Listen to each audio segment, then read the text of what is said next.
Recession or not? We're going to be joined by Art Laffer. He's Chief Investment Officer of Laffer Investments and former economic advisor to President Reagan. And Peter Schiff, he's president of Euro Pacific Capital. Gentlemen, thanks for being here. Peter, I want to start with you. Although there are more and more people saying that the U.S. economy will be in a recession next year, it is still a minority position. Why do you think that a recession is coming, and just how bad is it going to be? I think it's going to be pretty bad, and whether it starts in 07 or 8, I think, is immaterial. And I also think it's going to last not just for quarters, but for years. See, the basic problem with the U.S. economy is we have too much consumption and borrowing and not enough production and savings. And what's going to happen is the American consumer is basically going to stop consuming and start rebuilding his savings, especially when he sees his home equity evaporate. And when you have the economy 70% consumption, you can't address those imbalances without a recession. You know, rather than the recession being resisted, it should really be embraced, because the disease is all this debt-financed consumption. The cure is that we stop consuming and start saving and producing again, and that's a recession. And sometimes, you know, medicine tastes bad, but you got to swallow it. Art Laffer, you hear him? He says the consumer is going to slow down in order to rebuild the savings. And you know that 2/3 of the American economy is driven by the consumer. Do you believe that? No, I don't believe any of it whatsoever, Michelle. Excuse me. But, you know, what he's saying is that savings is way down in this country, but wealth has risen dramatically. The United States economy has never been in better shape. There is no tax increase coming in the next couple of years. Monetary policy is spectacular. We have freer trade than ever before. And not only that, but there are no incomes policies things here. I think Peter's just totally off base, and I don't think it's going to be... I mean, I just don't know where he's getting his stuff. Well, one of us is off base, but it's definitely not me. I mean, it's not wealth that's increased in the last few years. We haven't increased our productive capacity. All that's increased is the paper values of our stocks and real estate. But that's not real wealth, no more than the NASDAQ was wealth.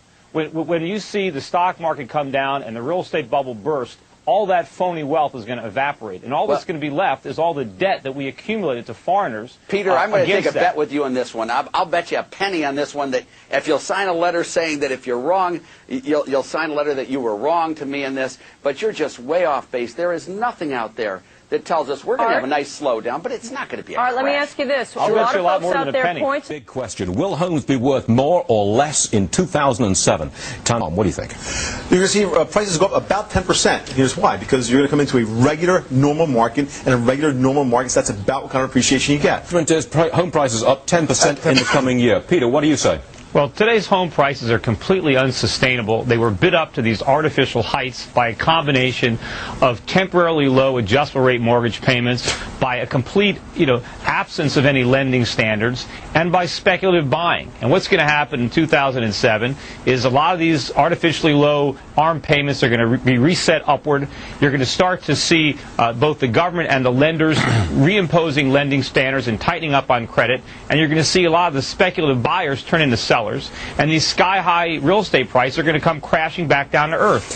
First of all, I have no idea what Peter Schiff is talking about. I agree with Tom. I think they're going to be probably up to about 10%. What artificial lending standard are you talking about? Word to Peter. Most of the profits that people have in real estate are going to vanish, just like the profits in the dot-coms in 1999-2000. It's a fantasy. People can't sell their house.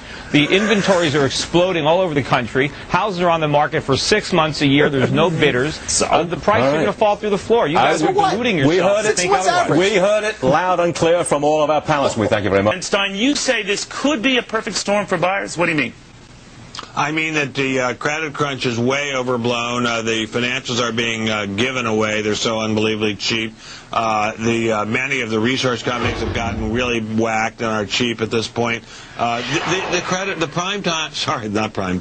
subprime problem is a problem, but it's a tiny problem in the context of this economy. The storm is a problem, but it's a tiny problem. Meanwhile, it's as if nuclear war has struck the financials and really struck the whole market. It's a buying opportunity, especially for the financials, maybe that I've never seen before in my entire life. Trace, this is just getting started. It's not just subprime. This is a problem for the entire mortgage industry. It's not just people with bad credit that committed to mortgages they can't afford. It's not just people with bad credit who are going to see their home equity vanish. And it's not limited to mortgage credit. Americans are going to have a difficult time borrowing money to buy cars, to buy furniture, to buy appliances.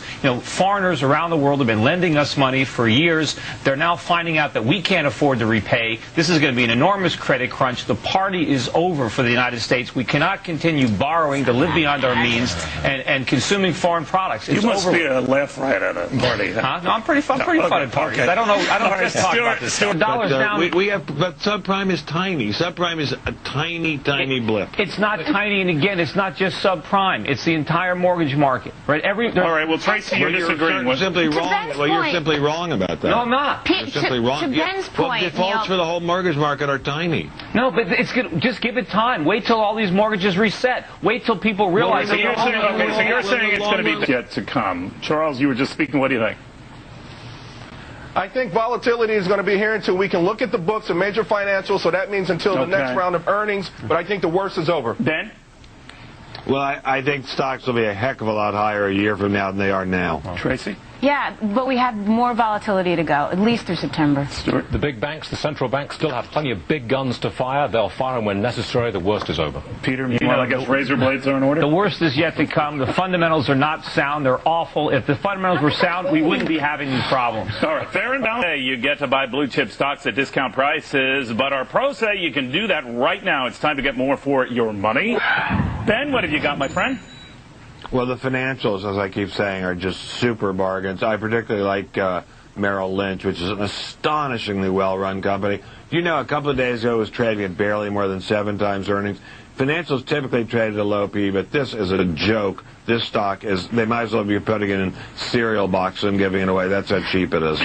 Charles, what do you think of that?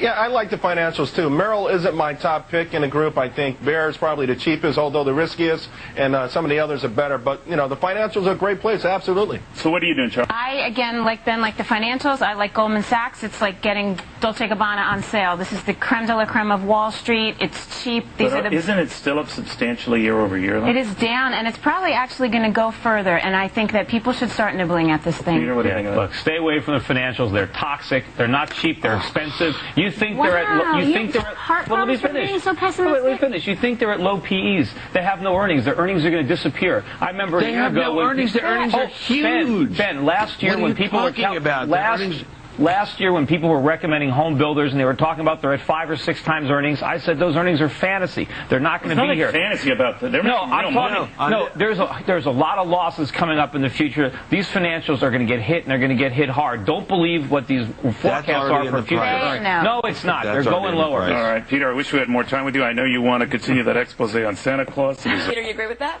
Well, I think it's going to be an issue, but I think the economy in general is going to be a bigger issue. I think certainly by November it'll be obvious to just about everybody that we're in a pretty severe recession. I think a lot of the voters already know that.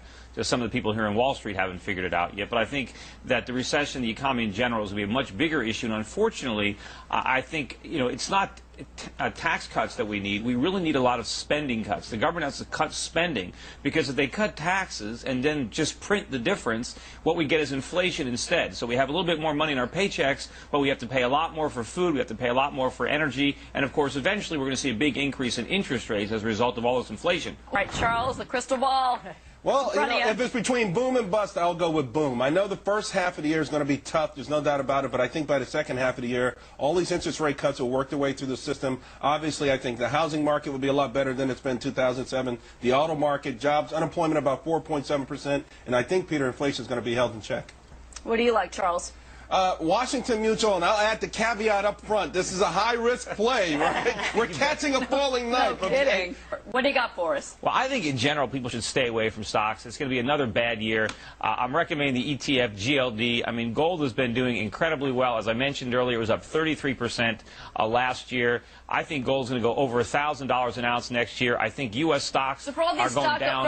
I think the Dow's going to go to 16,000, but the big winner will be NASDAQ. So I think everyone should have some exposure to the NASDAQ. Even now, after the run-up we've had. Oh, absolutely. What do you got going? Well, it might be a big year, just big losses. And you know, I think what's going to happen now is we're going to see the subprime type loss scenario unfolding in other asset classes, such as bonds backed by auto loans, credit card debt. And that's really going to, pull the rug out from under the consumer when not only can he borrow money to buy a house, but he can't borrow money to buy a car. He can't use his credit card at a department store because the people who hold all this debt and Wall Street securitize these bonds the same way they did with the subprime bonds, they're going to lose a lot of money, and it's going to be a bigger credit card. All right.